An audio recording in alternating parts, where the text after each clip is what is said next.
Hello, everyone. My name is Katie, and I'm the host of the Creative Species podcast. Although I have an art degree and work at an art museum, I am still someone who has struggled with my relationship with creativity. I'm curious about how others, whether professionally or personally, have weaved creativity into their daily lives. So, this project is a series of interviews with people around me from all different disciplines that will share their story, aspirations, opinions, hot takes, and advice. So, here we go. Hello, everyone. Thanks for joining. Today, we are diving into the world of music education. Maybe you were in band in high school or middle school and you'll resonate with some of the stuff we'll talk about, or maybe you are someone floating on the outside and didn't realize the merit of performing arts education. So I hope this is informative to you on the behind the scenes of music programs and the immense amount of thought behind them. I'm talking to my brother today, who knew what he wanted to be when he grew up when he was in seventh grade. Sort of unusual, but his passion for music and music education in our conversation is so abundantly clear. So, Chad is currently the director of bands at Traverse City West Senior High School. He has served in the position since 2018, and in his current role, he conducts three high school concert bands, two jazz bands, and a marching band while assisting in various roles at West Middle School. While at Traverse City West, Chad has overseen a program that has consistently earned superior ratings at MSBOA, that's Michigan School Band and Orchestra Association Band Festival, and honors at various jazz events. Students under his leadership have earned participation in the MSBOA All-State Band, Collegiate Honor Bands, and the Michigan Youth Arts Festival. Under his direction, the Wind Ensemble was selected to perform at the 18th Annual Michigan Music Conference and 53rd Annual WMU Spring Conference on wind and percussion music, both in 2023. He had joined the Traverse City area public schools faculty after teaching for 7 years in the West Bloomfield School District. At West Bloomfield, the marching band participated in the Michigan Competing Bands Association and performed at Bands of America Grand National Championships twice. He has oversaw the Winter Percussion and Winter Color Guard organizations. He is a graduate of Eastern Michigan University with a bachelor's degree in music education and master's degree in educational leadership. While at Eastern, he spent 3 years as drum major and 1 year as trombone section leader in the EMU marching band and performed in the Wind Symphony, Symphonic Band, Jazz Ensemble, and Trombone Choir. His personal involvement in Traverse City are not included in this quick little bio, but those are brought up in our conversation, so please enjoy this episode. Here's Chad. Hello, and welcome to the pod. Hi, how are you doing? I'm doing okay. I'm very excited to talk to you. Before we just started recording. Also, I said this in my little intro, but Chad is my older brother of 4.5 years. And just before this, we were kind of chatting about how it's kind of, I don't know if it's unusual that two kids from one family who have with two parents with non-creative careers, I would say, both ended up in creative careers. So Chad is a music director at a high school, an educator, and I work as an educator at an art museum and has worked as a teaching artist. So we just both, I think, find that kind of interesting and just how that turned out. So I guess my first question, I guess to start off, stemming off of that, is just what has your experience with cultivating creativity as a child and like with our parents? My experience was one where you felt like you could experiment and try new stuff, and you didn't feel like someone was trying to pressure you one way or another, or even that we were being pressured to like be successful at those things, but that we were exposed to them and given a chance to be creative, try it out. Like we both, you and I had piano lessons from pretty young age. I started piano, I think I was 8. And I mean, I took piano lessons all the way through high school. And then, in sixth grade, I started playing trombone in our band at middle school and played that all the way still. Now I've been doing it for 26, 27 years. And I think all that stuff has to start somewhere. And I think it all started at that young age. We talk about how, like, mom played clarinet in middle school, high school. She still played clarinet for years and years in community band. I have an appreciation for it. I talk to kids about this, that if I have 30 students graduate from my program every year, like the likelihood that of those 30 kids, like how many of them are actually going to continue? Like usually I have maybe 2 or 3 who maybe major in music or minor in music, whether it's performance or I have 2 kids this year who are trying to do jazz, ed, whatever it is. And then there's a handful of other kids that'll just play for fun. Like I have a kid who graduated several years ago who does electronic music, like electronic media now, and does a bunch of shows around town. And the rest of the kids, I shouldn't say the rest, but like the other kids that we have, um, the majority of them aren't going to play very much after they graduate. So my goal with them is really to like create the next generation of like audience goers, the next generation of people who are going to appreciate it, the next generation of people who are going to be in those seats when people perform, and the ones who I would hope that their kids will be involved in the arts. I had a concert last night in town where we took our jazz bands and played with the other high schools in town. And um, I talked about how, like, in a world where they say more uh, electronic and digital, that like humanities keep us human, and people want to focus on reading and writing, but without the arts, there's nothing to read and write about. So like understanding the quality of it. During the COVID pandemic, we had what everyone was on Netflix watching movies and TV shows, and like those things don't happen without theater programs, without creative people. You know what I mean? Like the best problem solvers that I run into are people who, you know, they're creative. They come up with creative solutions. And I think that the stuff that we do does, I think mom and dad saw the benefit of that. I think they've appreciated it. And I think that in the end, like they saw us enjoying it. They just wanted to encourage us to keep doing it. So, Yeah, because I don't know if the intent what right was for us to be like professionals or no. educators in this field. And I think that, and you talk about your students too. I don't think that's, and my goals too, when I have students, the goal isn't necessarily for them to become professionals. And that's the thing I think that's unique about the arts is that there is the kind of separation of like hobbyists and professionals. You don't see that as much in maybe other subjects.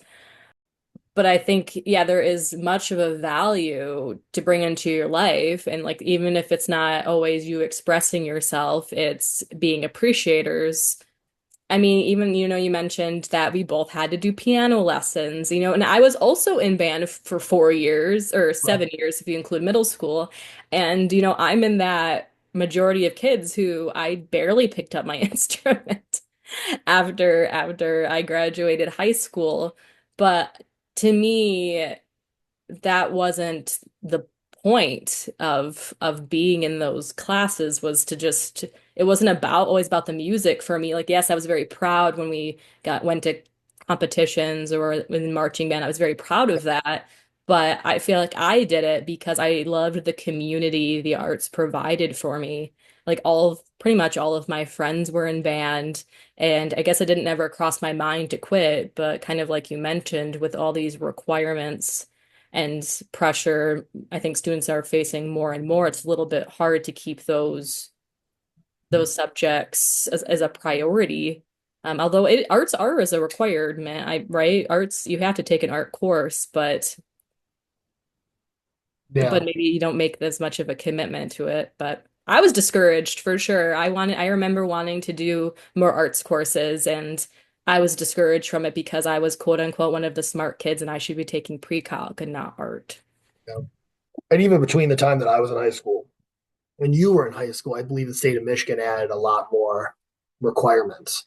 When I was in school, I only had to take 2 years of math. And my senior year, the only core class, which I don't like that term, core and like non-core, like it's all core.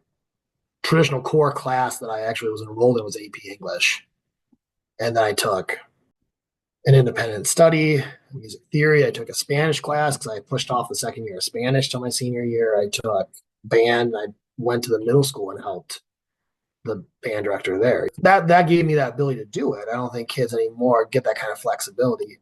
But I always go back to, like, I've got kids, here who say I gotta get into a good college, I gotta get into a good college. And I talk about how I had kids at my first job in Metro Detroit who got into great schools. They got into Michigan, they got into, Case Western, they got into Brown, like Ivy League schools, University of Chicago, like all these, you know, great institutions, and they were all in band the whole time. Like it didn't, like a lot of times people want to see leadership skills. They want to see people commit to things. I think they want to see people, like they know that if you're in arts, the things you learn in our classes translate to just about everything else in terms of being successful.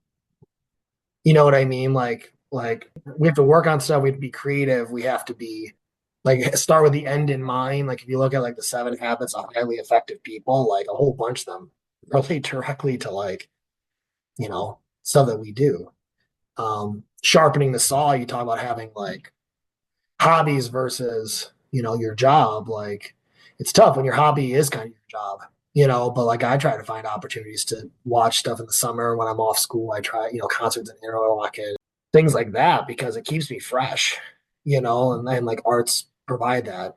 And I do want to touch on because something that I think we've talked about before that a lot of people talk about is they pull out oh, arts are important because it'll improve math scores. Like if you teach music, like all of these reasons. And I think there's obviously merit because humans, like you said, humanities teach us to be human.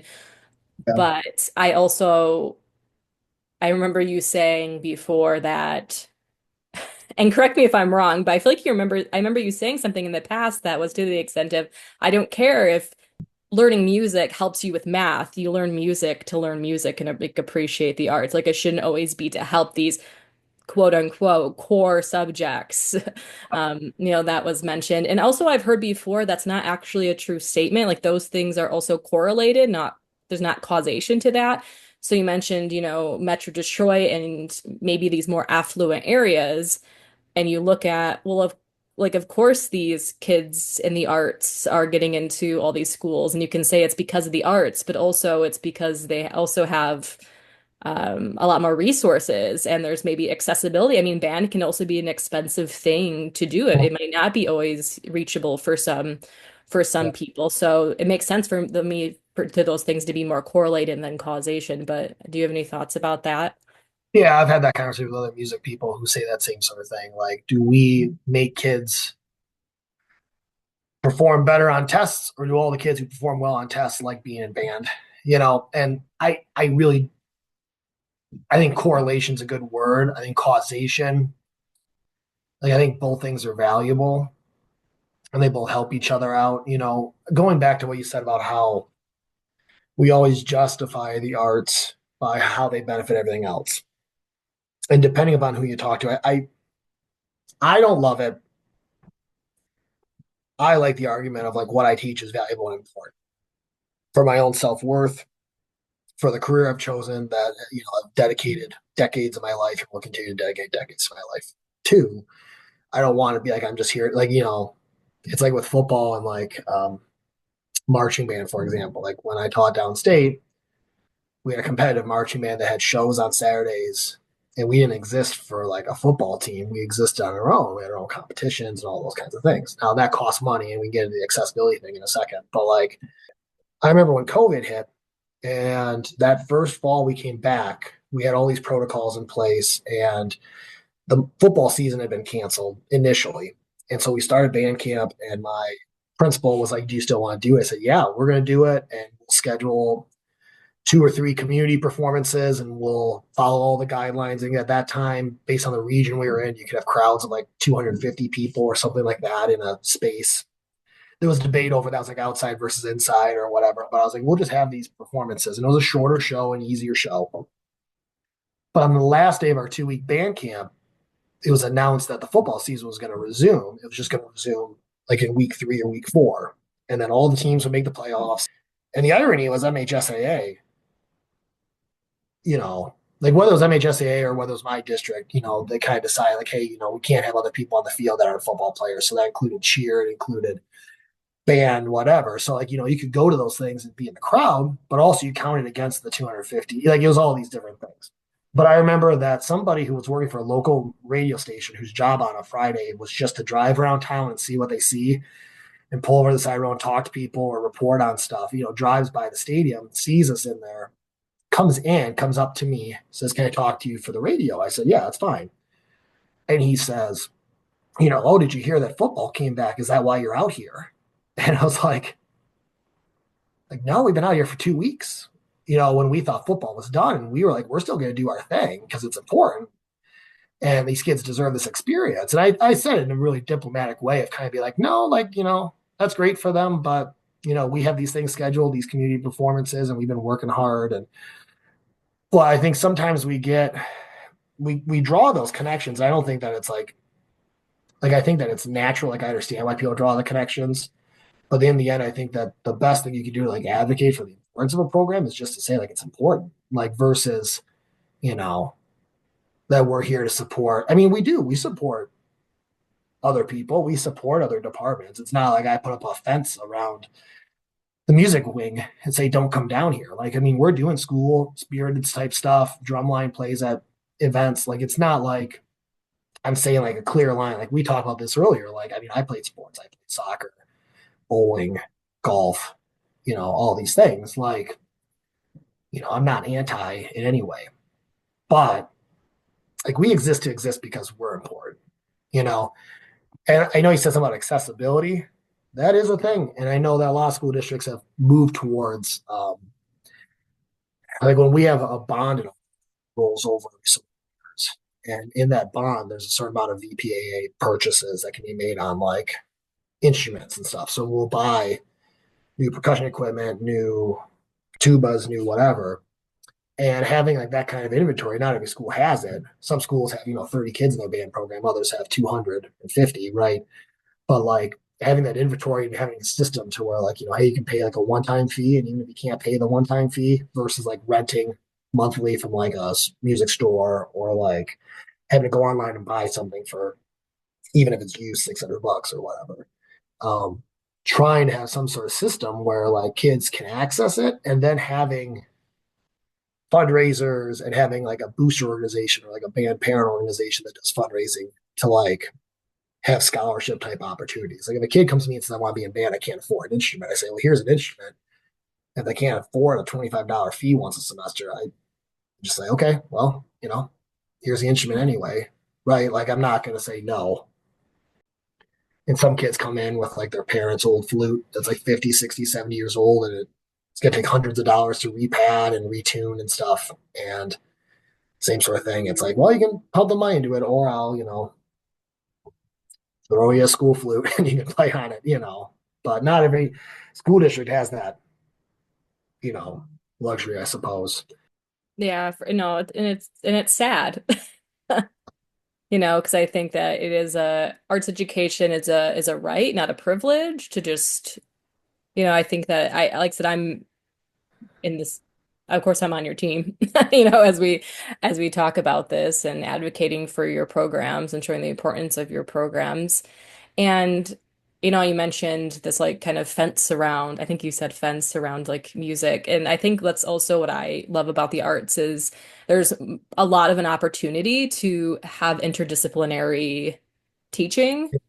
So I know for me, when I was a teaching artist at a middle school, I worked a lot with a social studies teacher. And so we talked about different ancient cultures, and then we made art inspired by them. So we're learning about Mesopotamia, so we're making clay cuneiform, and we're learning about printmaking and how people that was like the first like written word where people could send messages and tell stories. And that's what, like I said, the arts integration of it all is just feels so easy to me, and it connects everything. Sometimes I think every subject is a little too siloed. Yeah. Well, let me read you this. I think that this is interesting. I won't read you the whole thing, but like we have a philosophy in our school district that like we post this sometimes in like programs, but we talk about how like the arts, the universal expression of our common humanity, are essential to living a full life. Music education provides unique experiences which cultivate the learner's emotional and intellectual well-being, develop music literacy, and bring about working together toward a common goal. We believe that the arts keep us human in an increasingly technological world. All people are innately musical, therefore schools have an obligation to help each student develop his or her musical potential. Music is an expression of society, therefore, it helps us understand and appreciate our own and other cultures. Music is a discipline with its own intrinsic value. By its very nature, it is an embodiment of many other disciplines. Music education addresses all learning styles and develops higher order thinking skills, and a balanced music education program must include opportunities in general music, choral music, band, and orchestra. And like we have that as like an actual Like like we print that. Like when we play the music conference 3 years ago, like that was printed in the program. I don't know many other school districts that put the effort into actually putting that into writing and then publicizing that. But like I feel like that covers a lot. And it does, inherently say like everyone's innately musical, everyone's innately creative or artistic. They just have to be fostered, have to be given an opportunity, right? For So for sure. And I think that's a good way to end before we have a break because I think that's a good segue into the next things I want to ask you. So, yeah, sounds good.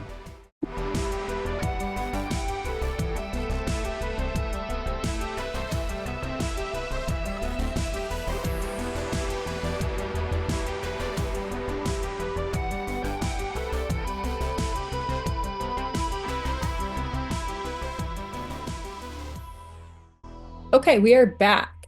So, we ended with, I think, that great quote that you put in your program. And I guess I just want to touch on the part that says kind of about how everyone's born creative and you said fostering that environment. I'm kind of just, yeah, thinking about how if you do think about kids and they have those little things at the playground or like you have like these little xylophone toys and things like that, right? They're Yeah. naturally are making music and at some point when does it stop, right? And so if you're familiar with the TED Talk, Sir Ken Robinson called Do Schools Creativity? I guess I'll pose that question to you. Do you feel like schools creativity and how, like, when do kids stop being creative and how that maybe fits in with the school system? Schools like discourage creativity, you're saying? Do you feel like that's true? I mean, it's just your opinion. I think that there are a lot of factors that you'd be like if you want to make sure that you're supporting the arts, I think you'd make very conscious decisions, right? Like if you say people spend money, like what they spend money on says a lot about their values, right? So like in our school district, every kid every week gets whatever it is, 30 minutes of music, 30 minutes of visual art, maybe it's 45 minutes, I forget. They get gym every week. Like talk about how I don't want to put like this fence up around the music wing, like like from sports and like moving around standpoint, like health. Like elementary kids need to be outside running around too. Like that's really critical. So some schools when they have to look at like FTE, which is like full time, like that determines your like if you have X number of classes you're going to run at a high school, the school district has to allocate X amount of hours of FTE to pay for it. So one of the things that's really great about music and gym and stuff like that actually is that like if your band class has 50 kids in it, or you can put a lot of kids in like a gym class without a cap, it helps. Like you have to average whatever it's 30, 31, 32 kids in a class. Like that's what it should average to run. Now, obviously, that's flexible, but when you have classes that are bigger, it actually helps alleviate stress on other parts of the building for scheduling. So, some school districts can utilize like music and things like that to help. Some other school districts make the choice when they look at it and say, hey, we have to cut something. One of the things that you see cut a lot, I feel like is at that elementary level, which I also don't think is really fair to elementary teachers. I don't know how much prep time elementary teachers get. I assume it's about an hour a day, like secondary teachers do. But like, what do you think those kids do during their prep hour? Like they go to these elective, you know, classes and stuff. Like, I think that it's really critical in terms of, from that, like how to manage a school. Because my master's degree is educational leadership, right? So like managing that schedule and how music can help the schedule versus music hurting the schedule. But like I said, some school districts don't make that choice. They say, well, we just can't afford this many art teachers. So we're going to have one art teacher go back and forth between the two buildings and teach on a cart because we have to use their room for something else. So they're going to take a cart into like, when we went to elementary school, I feel like I remember them and same with the foreign language teachers coming in with a cart and being like, here's, this. And I always think that's kind of a bummer. I also think if you had the choice between doing that or not getting to do that at all, like a lot of people would take like, well, it's a job. It's the ability. I still get to reach kids. I still get to teach kids. But that's one of the things. The other things about schools and about competitiveness, and the idea that like all these like test scores get put out there and people oftentimes are really driven by, like this first school I taught at bragged about being one of the top feeders to Michigan State every year. So that was a driving, like a point of pride and a driving force between a lot of like decisions that they made was like college readiness. And in their mind, that meant rigorous course schedules, early college, things like that.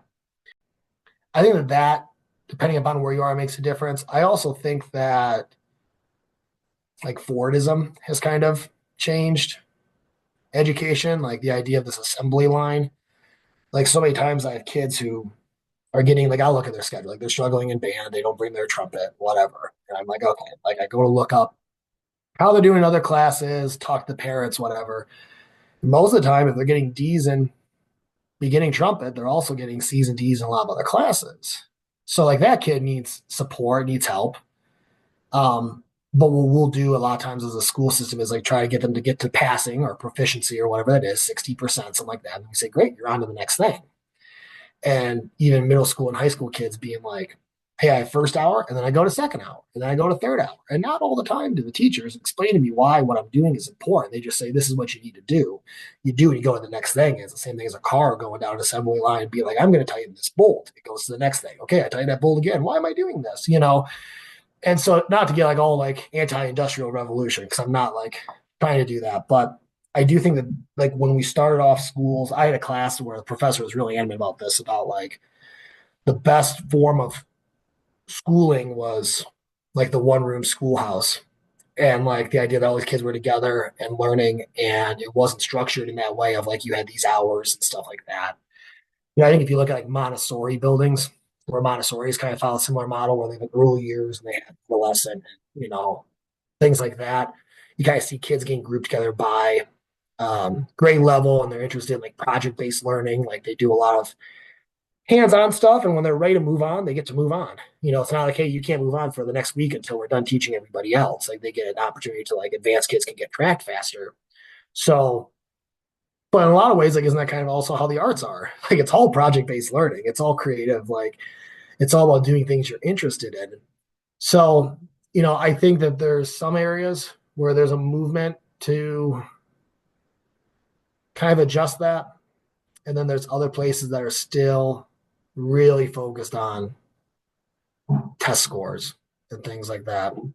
And having been somebody who's had a proctor, a huge like PSAT, like hundreds of kids in a gym, and you walk around, there's kids who are just like out cold with like their hood up, and you're like, take your hood down, and then it's like, hey, wake up, you gotta at least do this. Like standardized testing is in no way actually evaluating students' ability levels, right? I could go on more about that, but that, I mean, I don't think the schools are intentionally killing it. I think it's a byproduct of pressure, societal pressures, and ultimately there are probably just too many administrators and people who are just trying to keep buildings and schools afloat. And unfortunately, they look at it and they say, well, we got to cut somewhere. So it's either a science teacher or it's the band director. So I guess band director's part time now. I don't know.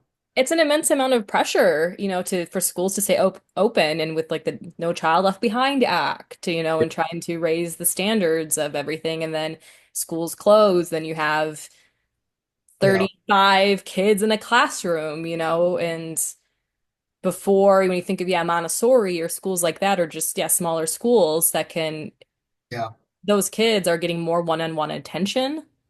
Yeah. They have the opportunity if it's a small classroom, it's usually older and maybe some a little bit of younger kids mixed. So the older kids have an opportunity to mentor Yeah.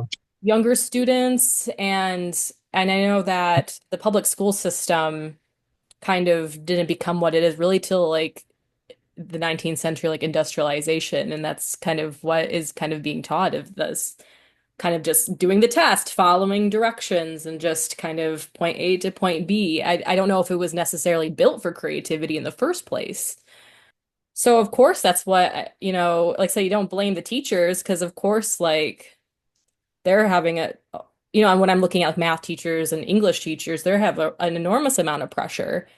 And it's really unfortunate because I mean, I've been in when I worked at an elementary school, a supplemental staff, and I had students that thrived in art class, visual arts class. And that's where they just really shined and just always look forward to and every week. And when they missed a test or they missed an assignment, that's the class they were pulled from. So now they have to spend their time that they were, but are, and I feel like that also shows that hierarchy of classes. Like, yes, I understand like reading and math are important because to be a functioning human, you need those things. But if that's the thing that's keeping that kid in school and you are pulling them from that class every week, a couple times a week, I just think that's so unfortunate. It is. I'll have kids who come to me and be like, "Hey, are we doing anything today? My teacher needs me to make up a test," and I usually tell them no. Like, I mean, like, yeah, we're doing something important. Like, you need to be here. You could say that that's being rigid, but it's also like once you start letting kids leave, it's like, okay, then like those, and that's not like a principal giving me that directive. If my boss said that, it'd be different. If it's just another teacher saying that, I'm like, well, why do you have to miss my class? Can't they make it up in your class the next time they have it? Or, especially when other classes will post things on like LMSs. Like we all have to have like a learning management system, online learning management system. Like we use Brightspace, we've used Google Classroom before, and you have to post like weekly updates and weekly like summaries. What did you do? So when kids come in, like oftentimes like the reading is listed there, the assignments are listed there, like links to supplementary materials are all listed there. So if a kid misses, like yeah, they don't get that teacher to be able to like explain it to them or answer questions or things like that. But like you miss my class, like I had kids who missed the last rehearsal before this jazz performance, and we got to the jazz show, and I had like, hey, this kid's not here. We need to change this whole jazz, like, this whole solo section. And we had to get our sound check, had to take 10 minutes during our 15-minute sound check to change it, right? But like when kids miss or kids aren't there, like it's hard to make it up. It's hard to make up an hour where like, and that's not even about the creative thing. You talk about how our school's ruining, like, are they not supporting art programs enough? Even with like music, almost every music teacher in the state goes to some sort of competition, whether it's a festival or, district level, state level, solo and ensemble festivals and things like that. And you talk about pressure, like first off, part of my evaluation, it's a small portion, right? But like probably 10% of my evaluation, 5%, whatever it is tied to like festival scores. So like as long as I get a one or a two, I get, superior or excellent, I'll get the points. It's not till you get to like threes or whatever that you start losing it. But there's a pressure of doing well. There's a pressure when I talk about having 31 or 32 kids in a class.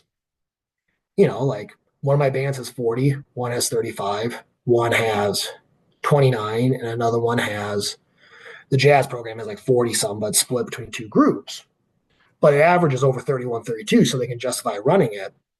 But like there's this pressure too of like getting kids in there to commit and to stay, because if you don't, like, yeah, we're talking about artistry and creativity, and it's all like that's the point of the podcast. But also the pressure I have to like I have a mortgage to pay. I need a job, and like you try to convince people like, hey, this is important, and you try to make it as fun as you can. Like I when kids get from eighth grade to ninth grade, my retention rate every year is somewhere in like the 93, 94%. Once they get into freshman year, they stay through the 4 years, like, you know, 9 out of 10 or whatever that ends up being, 94 out of 100, right? So, I think we do a good job of it.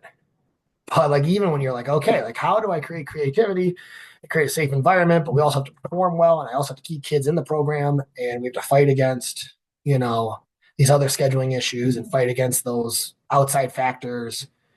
And sometimes, like I feel like I came back off winter break and I did a good job. I read a book over break by H. Robert Reynolds, who was the director of bands at the University of Michigan for like 27 years, something like that. Long time, from the 80s to like 2001, whatever it was.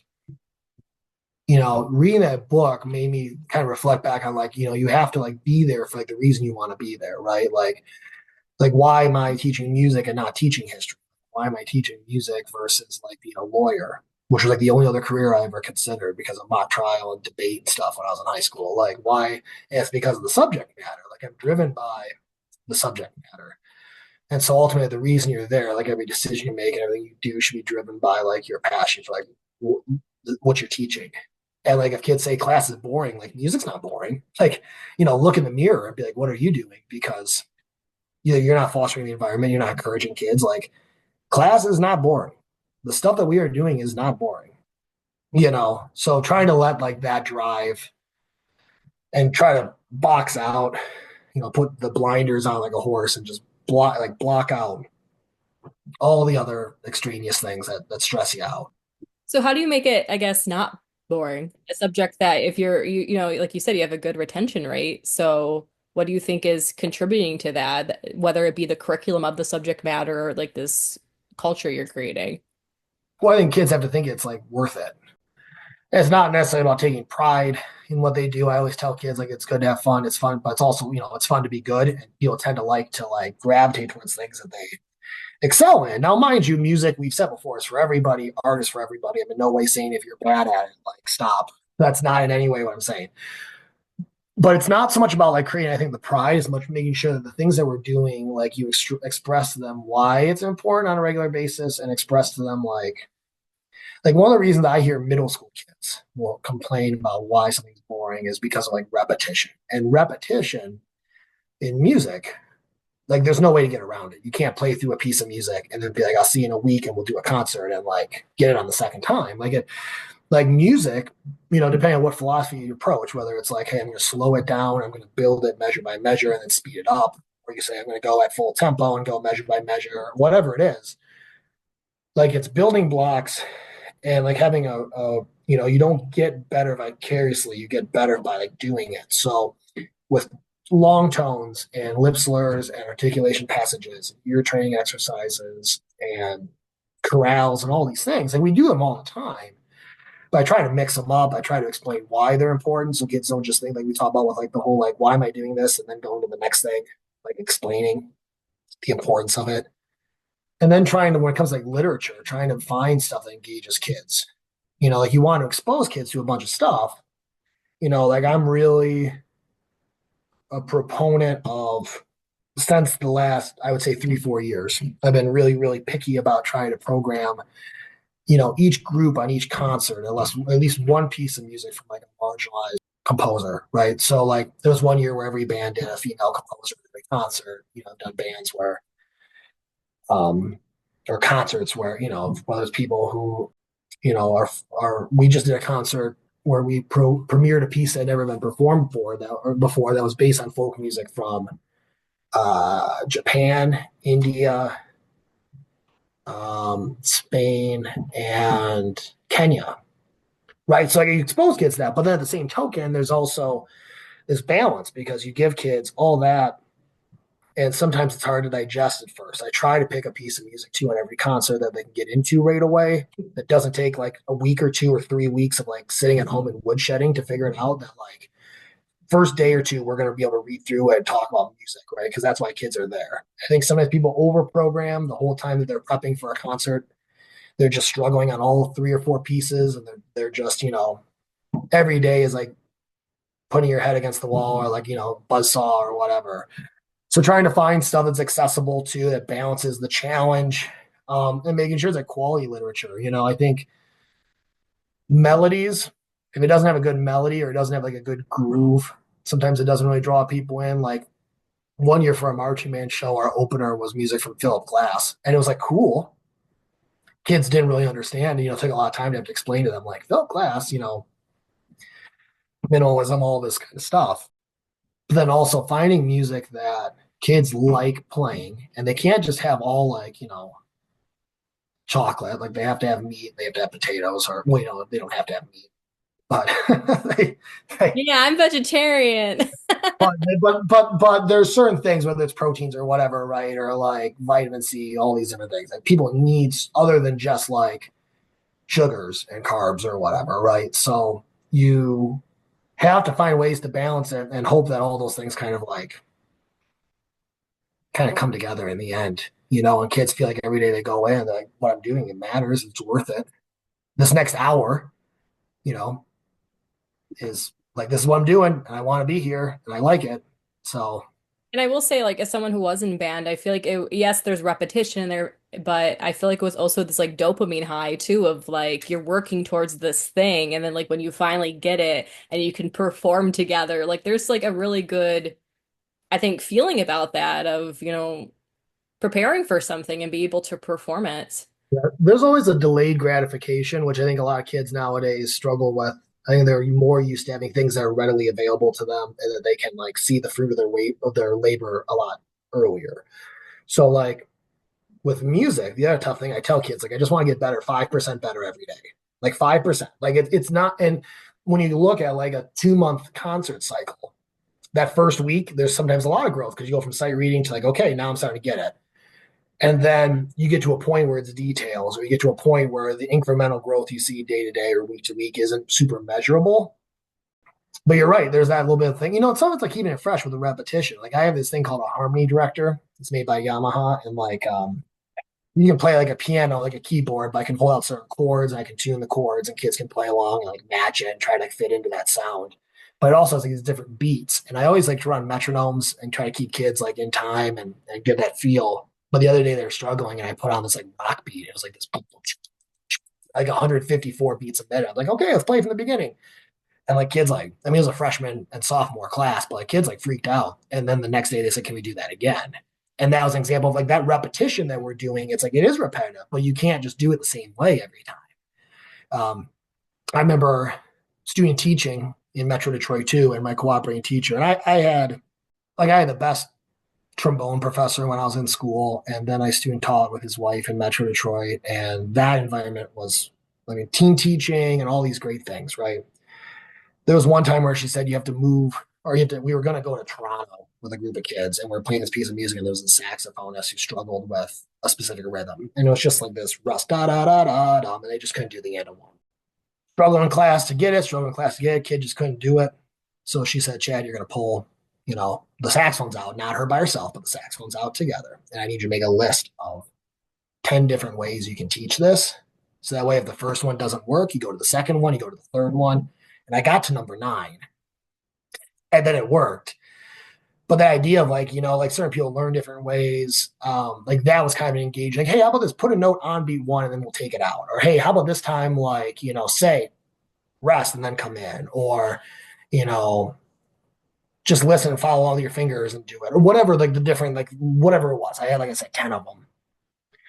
But trying to figure out those different ways so that kids come in, it's like, oh, not another hour. I just like a metronome blasting in my face and like me looping it over and over and not knowing why I'm doing it, except that it'll make, then we have a concert in 5 weeks or whatever. So yeah, I think that makes a difference. I love that. I don't know if I've ever heard you say that before. I really like that kind of that challenge and the variety in how to teach something and because, maybe one kid gets it on the third thing you try and another kid will have to get it on the eighth thing you try. And so it's kind of trying to reach Yep. everybody differently and making it still just interesting. And so I really like that. And also just the variety you talk about, like the composers that you're teaching. Because for me, when I feel like I'm teaching arts and I'm, working more in an informal environment, but there Yeah. are two parts to it for me. There's the part where you're making the art and you're expressing yourself. And then there's the part where we are looking at artists and appreciating artists and learning from them to make our own art. And, and in my world, generally like students are from their regular teachers or from the world, they're going to hear of Van Gogh and they're going to hear of Picasso. And yes, I can still teach these classics, but or these people who are have been very instrumental to art in the art world, not saying that, but I feel like they're going to learn that still somehow. I don't have to do a lot. But when you're teaching more like marginalized groups or even just local artists and people like that, I think then my students can see themselves in that. And to me, that's important. I mean, even like I have a very love-hate relationship with like holiday concerts and things, but like I tend to try to shy away from like pieces of music that are like overtly religious in some way, right? But like when you go back to when I taught downstate, I taught at a school district that was about 25% Jewish. So like, it was not appropriate to go out there at a winter concert and be like, we're gonna play Sleigh Ride and O Come Emmanuel and all these different things. Like we played, you know, the Eighth Candle and all these different things to like if, like you said, like people who don't see themselves sometimes don't, like when I took over at my current school, I took over for two women who had been there for 15, 20 years. And one of the biggest challenge, honestly, was like there were a lot of people who looked up to them. And how do you manage the like with trust and with, you know, say like you still have all the same opportunities, like they're so that's where it's like, I'm kind of from like the most privileged section of society, right? Like straight white male, right? So I think that like finding those composers and that music from other cultures, like they do need to know about it. They need to see it. They need to perform it. And you mentioned following. So, because those two people that you follow, those two women, they're doing things a certain way. You come in, and I'm sure you're doing things differently. And I'm sure you have also, I mean, with the Christmas concert thing too, have different opinions from educators and the music education world. So, I guess, I don't know if you want to just talk briefly just about following someone else's footsteps and making those changes artistically and just your maybe any hot takes you have that are different than other music educators. The hot take, I do want to kind of piggyback on that literature thing because I really do think that the literature we pick, like most music teachers, like we have a curriculum that says, these are like the standards, like perform together in groups, perform individually, all these different like state standards. But a lot of what we're using to teach those standards is stuff that we're selecting ourselves, right? So the quality of it's really important. When you look at like how a whole year pans out, most band programs start off with marching band for like 2 months, and then a lot of them go to a holiday concert where they play holiday music. They go to a festival where they play classic wind band lit and sometimes struggle with that because they haven't played classic wind band lit all year, you know? And then the spring concert, they'll do like these fun pop things. And like a lot of times the kids enjoy all that. But when we're talking about how do you advocate for the program, like if you're not playing like legitimate stuff, and it just looks frivolous, like, oh, we just play holiday songs and we play these pop tunes. And it's like, okay, but like, what are we like? Are they playing Holston, Vaughan Williams, and Granger, and like with modern composers like Omar Thomas and Julie Giroux, people like that? Like, are they doing that, or are they playing, you know, this medley of three English carols from the 17th century, arranged by, whatever? So one of my hot takes, I guess, if you want to say it, is like the literature you pick is so important. I had a teacher in college say when you pick a piece of music, you're intentionally not picking every other piece that exists. So like, you better have a good reason for the one that you're picking, right? Kind of going to the other part of the question about like following in footsteps. I said this in my interview because the people who had been there, titans of our industry, like, people all around Michigan know them. They've been very successful. One of them had taught college before. They presented at these conferences and all these different things. A lot of what they do is good. A lot of what they did was right. And a lot of it was better than how I had done it in the past. And there were some other things that I tried doing that first year that just didn't work for me. And then the second year, after some of the kids graduated, I said, okay, we're going to try this. And then it did work. Like, you find those things. Like the analogy I said in the interview was that steering a program is like steering a ship, and you turn the rudder and the ship doesn't make 90-degree turns or 180-degree turns. It takes time. It makes, these wide sweeping changes. And it's kind of like that thing when you're coming in, especially when people have been well respected, when they've been liked, even if they, you're coming into a program that is struggling, but let's say they like the director and you know that just about everything you do will probably make the kids sound better. You're still fighting this battle of like, you're new and I don't trust you. The other analogy I'll say, I also heard at a conference one time was that they put it out as like a math equation. They said trust equals consistency over time. And one of the things that's a bummer about developing trust, I don't want to say bummer, but one of the things is like that's all it is. It just takes time. And you can't put a fast forward button on it. And you can't be like, let's just jump a year ahead where they get it. And they believe me when I tell them certain things. Like it takes time. And you have to be okay with like some pushback initially, and you have to be okay with like the your own intrinsic like confidence that you have and the conviction that you have that what you're doing is like good long term. Yeah, because I do feel like you are someone with a lot of confidence in your. It's all a facade though. When I'm teaching, it's kind of an act. Like I've had to explain that to people. Like I don't think I'm inherently very outgoing. I think I am outgoing in situations. I think I'm outgoing with like our family where I feel safe. I think I'm outgoing when it comes to like I can turn it on to like when I'm meeting people and shaking hands and be like, hey, I'm, Chad, and it's a pleasure to meet you and stuff like that. And on a podium, for 6 hours a day. I can get up there, and if you're like the electro outlet, all the kids are like plugging in to you for energy. Like I can do that, and then I'm also like exhausted at the end. And every time you get done with a concert, like last night, I felt like our concert went well, but there were a couple of things that didn't go great, and I've got better at not getting hung up on the things that didn't go as well. Like that's the nature of live music, and one of the differences I think between we can talk a lot about correlation between visual art and music. With visual art, I feel like not all the time, right? Like I'm making I'm making just an overarching statement when I say this. But like if I go to the Louvre or Musée d'Orsay or the DIA or something, and I like step back, I could see a lot of the artwork in its entirety, and that's not 100% true, right? Like sometimes it's you can't take all of it, and you have to focus on certain spot parts, right? And then with music, I always tell people like it's like you're, instead of painting a canvas, you're painting time. And like there's this one little section for like a second or two where it only exists for that second or two. It didn't exist before it, it doesn't exist after it. And obviously there's recordings and things like that where you can listen back to it. But like also like if you're like we played through 6 selections, each one was anywhere from 3 to 6 minutes long.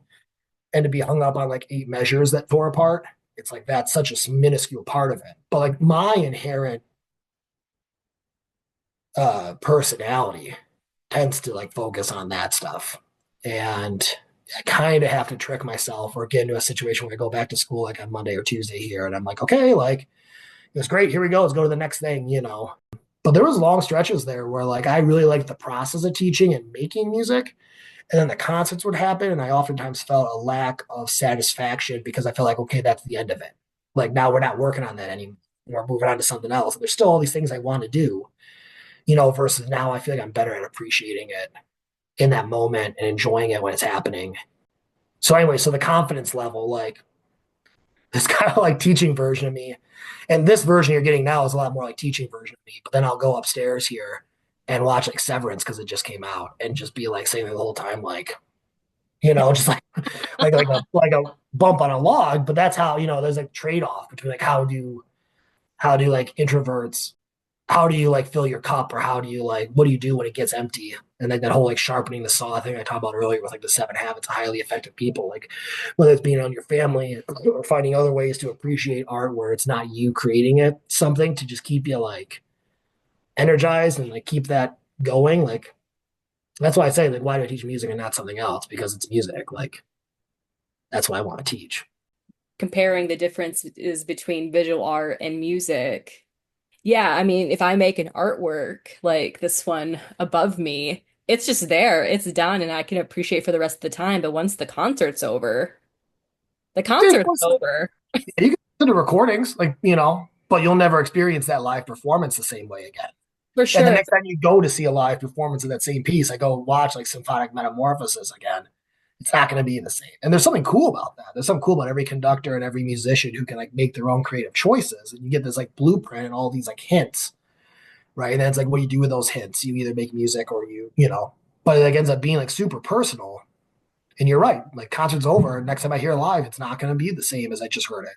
And and also I think that, and yes, there's maybe some iterations of both of these things, so I'm kind of maybe oversimplifying a little bit, but I think at the core, visual arts is more of an individual act, whereas music, I think, seems to be more of a collaborative act. Musicians to make this whole piece come together. Yeah. If you're thinking of it from like an ensemble standpoint, which is how most school districts are structured, right? Like most schools are structured. You have band, orchestra, choir, and you take that class, and it is people working together. So we do solo and ensemble festival where kids prep a solo and do it on their own. Like when you and I took piano lessons for all that time, like I think I played on one recital. I think the rest of the time I just like went in, did my lessons, then went home and would like play at holiday time when everyone was over. Like that was just me. That's true because I feel like I have had friends who ta did piano lessons and they always have like a piano recital then with all the kids who, were taught by that person. We never, that was probably the most like arts for art's sake a little bit. We just learned piano to learn piano. We never really performed it in any, I mean, I think, yeah, once at an elementary talent show, I played piano, but yeah, that was it. Honestly, I probably would have been more motivated if there probably would have been, Yeah. more concerts. Yeah. I would have practiced more if you told me I had a recital in like 2 months. But I like the thing that was valuable though was like learning piano. Like right now, I don't play my trombone a ton for kids. Like I play my trombone at like I'm in a community band, actually two community bands, and I play all year round. And it's once a week I go in for 2 hours, do this rehearsal, and I really enjoy it. It's something I didn't realize I missed earlier in my like teaching. So I'm still playing, but when I'm with my kids, I tend to play piano way more because I'm up there on the podium. It takes too much time for me to go grab an instrument. And I have that harmony director. I'll just sit there and it goes like this, bam, bam, bam, bam, bam. And then like, they can play it back to me or whatever. So the piano skills help me still to this day. And when I went to Eastern, we were required to take, I can't remember how many years of piano you were supposed to take, but I tested out of all because of taking lessons. I still benefited from that time. So you mentioned that you play with community bands and are involved in that way. And I know I've heard you say before that you're a musician or like a lover of music before you're a music educator, which maybe you can touch on too. But you also said that, and I agree, I'm also an introvert. So teaching, that's why I'm not a school teacher, a K-12 school teacher. I work in a museum because I feel like I get more of that 50-50 introvert extroverted thing. But when I do teach sometimes, yes, it is exhausting. So how do you not feel burnt out or feel like you have the energy physically and the creative energy to do your own artistry? Yeah. Well, when I taught downstate with like the competitive marching band, drumline, color guard, all that stuff, there was just more things going on at night. Like now I've been able to say like, hey, Tuesday nights are that community band. Like I don't do anything on Tuesday nights. I just Tuesday night is dedicated to that. Or like when I did teach downstate, Alice and I would have a designate like Sundays where it's like neither of us worked on Sundays. And I would turn gigs down on Sundays and stuff. And it was like there's one day where it's like it's just us, and I'm not worried about anything else. So I think it's about, like I said, it's tough when your job is also one of your hobbies to find like boundaries. Um, but still probably just comes down to like prioritizing. I listen to a lot of music. Like I don't listen to a lot of pop music. Like I'll be driving in my car playing like grade two level band music and thinking about it, be like, this band, middle schoolers could play this one or something like that. And I'm sure your wife loves it. Well, she's not in the car when I do that, but like having that myself. So I, I think some of it's finding that and figuring out where you can like have healthy boundaries. When I say I identify as a musician, like I said, like the thing that gets me through all these tough days is the fact that like I teach music, and the way that I like to create art is with other people. And the way I like to create art is through conducting, and that has its own art form. And it's like basically being like a mixer and you're on the podium and you're like, hey, I need more of this. I need less of this. Hey, here I need this to happen. And like you're manipulating, like you're not the one who it's like being a coach in a way where it's like you're not the one running the plays, but you're the one who's like drawing them up and like coaching them through it so they can execute well. And there's a satisfaction of like seeing that happen. I enjoy working with people, but like if it was a different subject matter, I wouldn't work with other people. I wouldn't be like, I like, the process of teaching so much that I'll teach math or whatever. Like it's music. And if I didn't teach music, you know, I'm not sure what I'd be doing.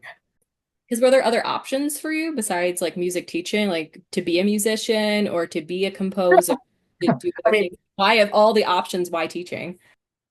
because I think that the reason I first became passionate about this was in like a public school band room. So there's something about like that. Don't ask me why, but for the last like 31 years, I've done nothing but go to school. Like 31 years of like every fall, I go to school. In the spring, I get my summer, or whatever. And I've done it for 31 years. So, there's something about like that environment that's like where I want to be in terms of like being a musician, being a performer or being a composer. Like a lot of those things are like, demand based. So like if you're good enough to get a gig, you'll get a gig, whether you have like the degrees or not. If you're, write music that's interesting enough, like John Mackey is a really popular band composer who didn't play any band instruments. Like the guy just like the stuff he writes is really, really interesting. So like he's very successful. So it's kind of like, demand. Like if you're in demand, you'll, like you look at a lot of jazz players who are outstanding jazz players, and some of them aren't even like very musically literate. Like they understand chords, they understand how like chord structure works, but they're not sitting down with music and like it's very conversational, it's very improvised, it's very on the fly. So like a lot of them didn't go to, you know, like formal music training. One of my favorite bands, the Dave Matthews Band, like half of them can't even read music, and like they're super popular. So like, yeah, there's other careers. I think that like, in addition to learning how to teach, they try to teach you the best they can to like be a good player and be proficient so you can help people be a good player and be proficient. But I was also never the best trombone player, so like to me, looking ahead to like what I could do after I graduated, there were way more options for me looking at education. And I was fortunate that within like a month of graduating, I had a job and then didn't have to search for that. And then I taught that place for 7 years and didn't leave until I had another job. So I've never really had to go through this concerning, what do I do with my life? What's the next, I got to find something. So, I mean, it's always provided stability and safety for me. And you know, it's a big part of it. Yeah, and I mean, I think, and as your younger sister, I feel like you've always been a natural teacher and a natural mentor, a natural leader. So I feel like that has just rolled out for you. Well, I Um, appreciate it. Yeah. and I think that you've struck a good balance of being an artist and, like I said, being in the community bands and finding that satisfaction, being an appreciator and going to concerts and even listening to music in your car, Yeah. to also teaching, and that to be your career and do something you love is really beautiful. Yeah. I think we will take another quick break, and then for the last couple minutes, we just want to hear your any tips, advice for creative people or music educators slash any recommendations.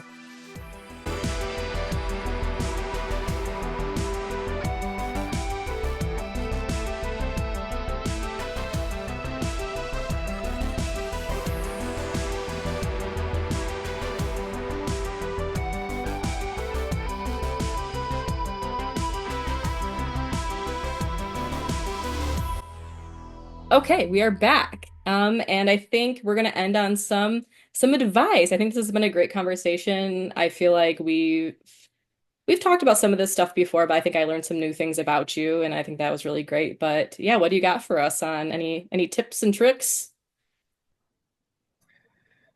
I think the toughest thing about artistry and creating art is the understanding that like it's never really universally like loved. I think people always have an opinion on things. I think there are critics, there are people who are supportive. I think one thing is to surround yourself like I don't want you just to like insulate yourself from people who are critical because a lot of times you get that criticism and it helps you reflect and improve.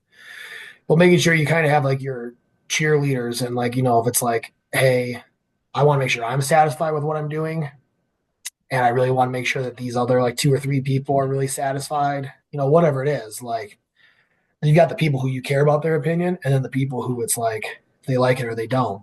You know, tough luck. Like I'm a huge fan of Conan O'Brien, and I used to watch The Late Show all the time.